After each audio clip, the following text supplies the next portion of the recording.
digital hearing systems. For better hearing is better living. Go to hearingaidscenters.com. Welcome back, ladies and gentlemen. This is the Homeland Security segment. Attacks against whites are raising at the highest rate in the United States. The Army is lifting its ban on drug abusers and the mentally ill to meet recruitment goals.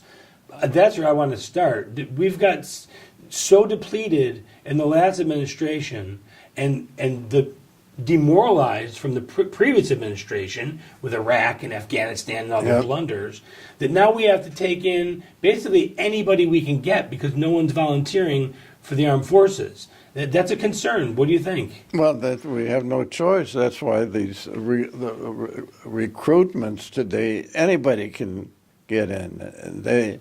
They've lifted all the bans that even if you're mentally deficient today, you can be recruited. They just lifted the ban on mental illness and deficiencies. They took out the recruiters. You remember when the recruiters used to be in high schools and in colleges? Oh, yeah. That got taken out? Oh, no.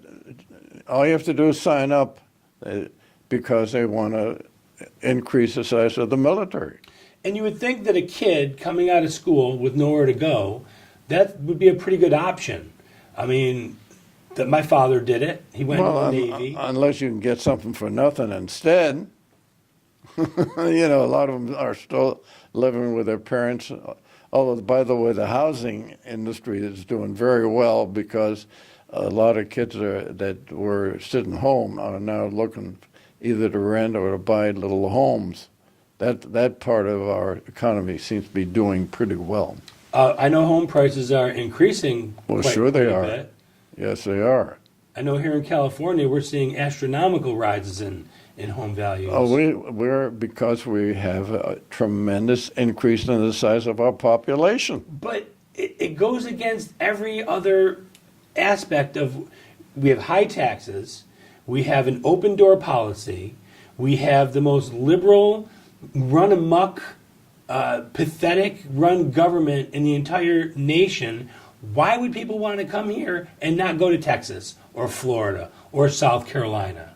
I think the opportunity at the time of the moment or where they happen to be, because California has 38 million people. It's by far the largest populated state in the United States, and those people want to go to work. I mean, other than the weather, there's really no incentive to come to California. Now, when I came here 22 years ago, it wasn't even close to this bad.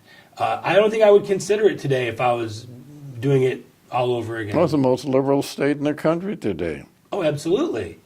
You can't even have a Republican and a Democrat run for senator now.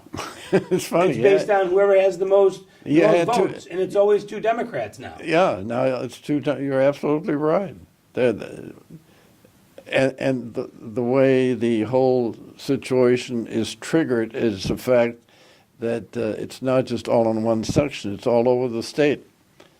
So there's no chance of a Republican being elected governor, senator, or congressman. They have a few congressmen, but that's about it. And statewide, I mean, it's completely run by one party. Yeah, it's a one-party state.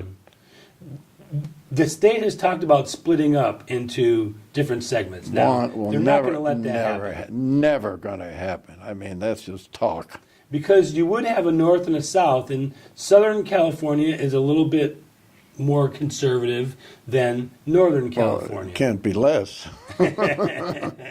That's true.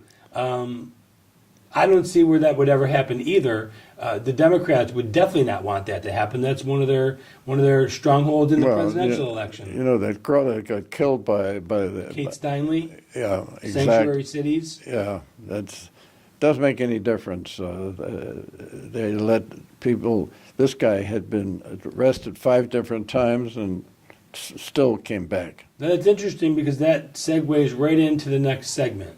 There's a new report out that says that attacks against Caucasians is rising at the fastest level of any other segment of crime in the country.